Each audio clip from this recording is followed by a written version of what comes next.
Hello people, welcome to Daily Current Affairs by Ekam IAS. Today is 22nd of January 2019 and the topic we are going to deal is Pradhan Mantri Khani Kshetra Kalyan Yojana, Pravasi Bharatiya Divas, Kinnar Akhara, Yoga and other schools of philosophy, Loktak Lake, map aided program and the previous year question revision series. So coming to the first topic, that is the Pradhan Mantri Kshetra Kalyan Yojana, Khani Kshetra Kalyan Yojana. So this was in news because the center has launched this scheme in order to facilitate proper usage of the district mineral funds.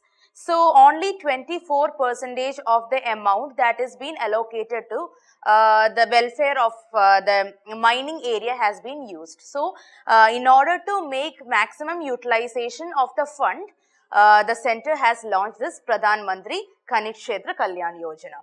Okay, the center has advised the states to increase the spending under district mining fund, that is a DMF fund program. So the center has asked the states to increase the utilization, the spending under this program, while ensuring that there is no leakage or diversion of fund, there is no corruption. Okay, and this District Mineral Foundation is, that is a statutory body. It is a non-profit organization. What they do is they help the people who are affected by the mining works. It is established by state government.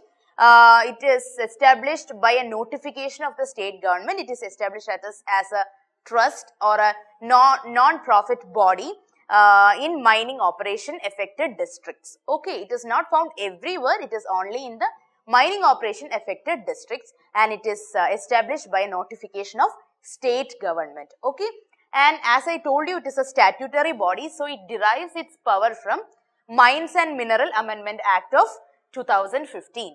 Okay, it is a non-profit trust and also majority of the fund which is coming to the DMF program is from the private companies who are mining in the area. So as a compensation, as a goodwill, they are providing compensation, they are contributing money to this DMF. Okay, and also it works under Ministry of Mines. So the Ministry of Mines is a nodal agency. So they make sure that DMF is going in the right way. They are monitoring, regulating the DMF.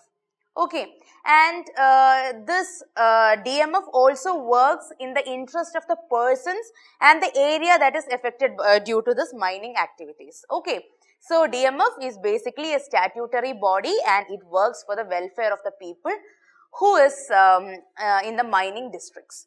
Okay, and about PMKKKY, as I already told you, it's a program by central government for providing welfare measures in the area that is affected by the mining operations, and they use the funds generated by DMF. So DMF basically collect the fund. Okay, they collect the fund from private companies, mining companies, from social sectors and everything. They collect the fund and the PMKKKY implements the program with the fund allocated by DMF. Okay. And one more thing is that it has major functions, like one is the welfare programs. It also mitigate or minimize the adverse impact. So whatever happened till date, that has also to be taken care of. So they can prevent upcoming projects from affecting the people. They can also mitigate, or whatever has happened before, they'll also take care of it, and also they'll ensure a long-term sustainable livelihood. So the people who are affected from the mining area should have some form of livelihood to move forward. So the PMKKKY also provide a livelihood measure for the affected people. Okay, so it's a holistic approach of the Ministry of Mines to help the people in mining affected districts in India. Okay, coming to the next topic, that is a Pravasi Bharatiya Divas. It was in news because the Prime Minister has inaugurated 15th Pravasi Bharatiya Divas. It was conducted in Varanasi, Uttar Pradesh. So the last one was the 14th. This is the 15th Pravasi Bharatiya Divas. This time's theme is role of Indian diaspora in building new India. Okay, New India, how they are participating, and it also promotes maximum participation of the Indian diaspora all over the world in Kumbh Mela and also in the upcoming Republic Day celebrations. Okay, and usually it is done in every 9th January, in 2 years. This year it has been like 21st to 23rd of this January they are conducting it instead of 9th January. Okay, that is a difference. And talking about the Pravasi Bharatiya Divas, this was started by our Honorable former Prime Minister Shri Atal Bihari Vajpayee, and it has been celebrating in 9th of January since 2003. It started in 2003, that was conducted in New Delhi. This time it is in Varanasi. Okay. So this is celebrated on the day of return of Mahatma Gandhi from South Africa. That is the 9th January 1915. That time Mahatma Gandhi returned to India from South Africa. So in order to commemorate that date, we have been celebrating Pravasi Bharatiya Divas. Okay, and also the prime aim of the project is to engage the people outside, living outside the diaspora, to engage in the things happening in India, to reconnect to their root and engage in government activities. Okay, and it has been celebrated every 2 years. Okay, so you have to remember why is it conducting and on which date. Okay, what is the theme of every year and how frequent it is been conducting and what is the aim. Okay, that's all. The next topic is Kinnar Akhara. So Akhara means a religious group and Kinnar means transgender. So Kinnar Akhara is in news because they are starting to build an ashram in Prayagraj. So they are a group of transgender saints, and they have been a major attraction in this time's Kumbh Mela, which was happened in Prayagraj, and it is actually a positive step because it is a forum which give a platform for the transgenders to have a dignified religious life. Okay, a dignified life with doing religious rituals. So it's very important. And there is another akhara called as Juna Akhara. That is a traditional and very powerful akhara, and they gave recognition to Kinnar Akhara, and they also allowed them to take part in the Shahi Snan. Okay, so this Juna Akhara is a traditional powerful akhara of sannyasi saints. They are a group of sannyasi saints and they are very powerful. They are very influential. Okay, and they have allowed Kinnar Akhara to take part in Shahi Snan. I'll tell you what Shahi Snan is. Before that, there is a pic of Kinnar Akhara who participated in Prayagraj Kumbh Mela. So this is a pic. Okay. And Shahi Snan is the royal bath, means the saints of different religious group, that's different akras, they take a dip in the confluence of rivers Ganga, Yamuna and the mythical Saraswati, that's in the Prayag, and only after they take a dip, the holy men, only after they take a dip in the water, others are allowed to bath in the river. So this is the royal bath. So the Juna Akhara has allowed the Kinnar Akhara to take part in Shahi Snan as well. It is a very honorful thing. Okay, and that's all about Kinnar Akhara. And moving to the next topic is the yoga and other philosophical schools in India. It's a very important topic in art and culture. Basically, it is important topic for mains as well as the prelims perspective. So, before coming to yoga, I'll tell you what all kinds of philosophy schools are there and all. So, philosophy school is basically divided into two parts. One is orthodox school and one is heterodox school. Orthodox school is Astika school and heterodox is Nastika. Okay, the Indian name is Astika and Nastika. The basic difference is based on the recognition of Veda, belief in Atman and Brahman, and also the belief about afterlife and Devas. That is what is differentiating both schools. So, in Orthodox school, they recognize the authority of Veda. They give importance to Veda, while heterodox school does not believe in the authority of Vedas. Okay, and in Indian philosophy or in the Hindu philosophy, generally, Orthodox schools are classified into 6 schools and heterodox we have 3 schools. Now going into details of each school, First, we'll carry out with the yoga, because yoga was in news because Venkaiah Naidu has some speech about yoga recently, so it has been in news. So we have to learn all the 6 school is very important in art and culture. Okay. So first we'll talk about yoga school. It is one of the 6 major schools of orthodox philosophy of India, and it has been founded by Patanjali. Patanjali has mentioned or written about the yoga school in Yoga Sutras. And so every school has a way of salvation, how to get moksha. So this school profess salvation by meditation and also the yogic techniques, the exercise, the physical exercise, the yogic techniques. And only by doing meditation and yogic techniques, you can release Purusha from Prakriti. Okay, that is how they attain salvation or moksha. And for meditation and for yogic postures, they have asanas, that's the postures, and pranayams, that's a breathing exercise. And what they do for mukti is that one thing is yama, that is self-control. Then you have niyama, there is some set of rules for governing your life. Then you have pratyahara. Pratyahara, you choose an object. Then dharna, in dharna you fix your mind on that object. Then dhyana, you concentrate, and samadhi, that's a final dissolution of self, that attaining mukti. Okay, this is how you attain salvation in yoga school of philosophy. And they talk about mind control, body control, sense organ control, things like that. And the next school is Samkhya. The founder is Kapila, and it is mentioned in Samkhya Sutra. The salvation, they are talking about salvation through knowledge acquired through pratyaksha. Pratyaksha is perception about something. And anumana, that how you interfere things, and shabda, hearing. Okay, 3 way to acquire knowledge is pratyaksha, anumana, and shabda. Only by acquiring knowledge you can get salvation. And they believed in duality, that is davitvada, that is soul and matter are 2 different things. Okay, and they are also very famous because that's a scientific system of inquiry they have. They have Prakriti, that is female, and Purusha, that is male.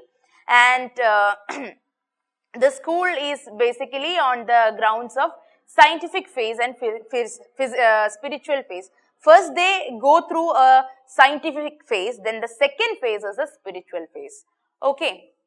And the third school is Nyaya. Nyaya is propounded by Gautama Maharshi, and it is mentioned, their literature is Nyaya Sutra. Nyaya is basically logical thinking. Okay, they also interfere, how to interfere a thing, and how the hearing capacity, the analogy, and the logical reasoning, that is how they reach to salvation. Okay, systematic reasoning and thinking. The next school is Vaisheshika, founded by Kanada Maharshi. It is also mentioned, the literature mentioned about Vaisheshika is Vaisheshika Sutra or Kanada Sutra. They believe in physicality of universe. Okay, that means they defined 5 elements of the earth, that is Panchabhuta, air, water, earth, fire, and ether. Ether is basically the sky. And they also developed the atomic theory. All matters are made of atom. That is the atomic theory. They believed in karma. So in UPSC it may ask like, which school of philosophy developed atomic theory? Okay, it is Vaisheshika. The next is Mimamsa. Mimamsa is also called as Purva Mimamsa. It is found by Jaimini Maharshi. The literature which talks about Mimamsa is Sutras of Jaimini or Mimamsa Darshana. It is literally the reasoning, interpretation, and application. But one thing to remember here is, salvation is not through knowledge, but by doing the duties that is prescribed in Vedas and through performing rituals. Okay, and they also say that for performing rituals, you should take the assistance of priest. So for attaining rituals, you should know Vedas, you should perform the rituals, and you should respect the priest. Okay, priestly class has an upper hand in Mimamsa. The last one is Vedanta. Vedanta is also called as Uttara Mimamsa. It is propounded by three major schools are there under Vedanta. One is Madhavacharya school, one is Shankaracharya's, and one is Ramanuja's. So the literature that mentioned about Vedanta is Brahma Sutra, that is by Bhadrayana. Brahma Sutra is written by Bhadrayana. Do not forget this, please. And in this school, they talks about the world which is unreal. Okay, Sarvam Maya Jagad Mithya. That is the thing mentioned in Vedanta. And it has three sub-branches, as I told you. That is, Dvaita branch is found by Madhavacharya, Advaita by Shankaracharya, Vishishta Advaita by Ramanuja. UPSC may ask for match the following. Okay. And they equalizes Atman and Brahman, and they are indestructible. That is, they are unique. They are one. Okay. And they also believe in karma and also in Punarjanma. Punarjanma is rebirth. Okay, and these are the six major orthodox schools in Indian philosophy. Then the heterodox schools are Charvaka, Buddhist and Jain philosophy. Okay, the next topic is Loktak Lake. It is in news because the government has proposed for making it as a bird sanctuary in Loktak Lake. And the village community living over there is opposing it because they are depending on the fishing and the plucking fruits, simple things like that. Their occupation is very simple and they doesn't want a government to announce this as a bird sanctuary. That is why it is in news. Talking about Loktak Lake, it is the largest freshwater lake in northeast India. It is in Manipur, near to Moirang in Manipur. And see, this is Loktak Lake. See, you can see the Fumdis. Fumdis are the floating vegetation which can be seen in Loktak Lake. And this vegetation has the soil, the organic matter, and in the different stages of decomposition. And the Fumdis, on these Fumdi is the Cable Lemjao National Park. It's the only national park in the world which is floating, and it is a last refugee center for the Sangai river, Sangai deer. Sangai deer is endangered deer species in India, and it is also a Ramsar wetland, and it is also mentioned in Montreux's record. I'll tell you what Ramsar convention is, and I'll tell you what Montreux's record is, and I'll explain about Sangai deer as well. Okay. So Ramsar Convention on Wetland, it's an international treaty for conservation and sustainable use of wetlands. Okay, and it is named Ramsar Convention because the convention was carried out in the Ramsar city of Iran, that is on the banks of Caspian Sea. Okay, it started in 1975. They have a list of wetlands of international importance. And in India, we have 26 wetlands, Ramsar wetlands.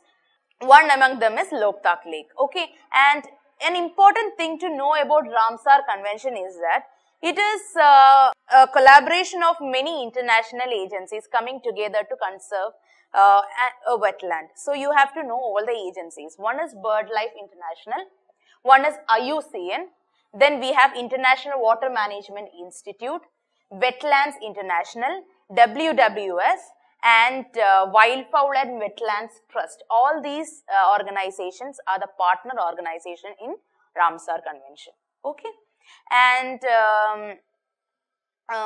the World Wetland Day is on 2nd of February. Okay. Now Montreux's record. Montreux's record is against a list of wetland sites, which is very important, actually very important, because that they are the wetlands which changes in ecological character. There have been some changes, they are changing or they may change in future because of the technological development happening in that area. Those kind of Ramsar wetlands are mentioned in Montreux's record. In India, there are two wetlands in Montreux's record, that is Keoladio National Park and Loktak Lake. Okay. About the Sangai deer is endemic to India. It is endangered by IUCN status. It is the main attraction of Cable Lemjao National Park. They are also called as brown antlered deer or dancing deer. It's a state animal of Manipur. That's all you have to know about Sangai deer. Coming to the map aided program, I have Maidan Vardak in map aided program. This was in news because Taliban has killed many people, around 100 people in the Afghan military base that is situated in this Maidan Vardak. Maidan Vardak is an important place because it is bordered by important places. Okay, one is Pradhan bordering on the northeast side. Then we have Kabul in the east, Ghazni in the south, Bamiyan to the west. Okay, so Bamiyan is famous for Bamiyan caves. It's a UNESCO World Heritage Site. Ghazni, you know, because of Mahmud of Ghazni. Kabul is an important place and the Kabul river flows through it. So this is a region surrounded by very important places, and it is in news because of the Taliban attacks happening. Okay, so there can be two kinds of question. Either they can ask directly this name and they'll ask Syria, Iraq, Iran and Afghanistan. Maidan Vardak recently seen in news belongs to this country. They can directly ask. Or either they can ask in match the following, like 4 terrorist attacked places and the countries. You have to match the following or choose which among them are correct. Okay, you can expect either way. Next is the previous year question revision series. A question I'll read with reference to Agenda 21, sometimes seen in news. Consider the following statements. It is a global action for sustainable development. It is originated in the World Summit on Sustainable Development held in Johannesburg in 2002. So, Agenda 21, as you all know, it's a part of Rio Summit. The Earth Summit happened in 1992 in Rio de Janeiro, and it is not a part of Johannesburg 2002 Summit.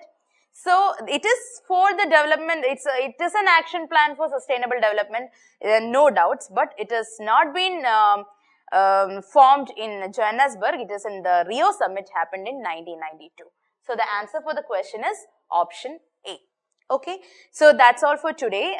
If you have any kind of doubt, please mention in the comment box. I'll take it very positive and get back to you with my replies. And thank you so much. Thank you people. Good night.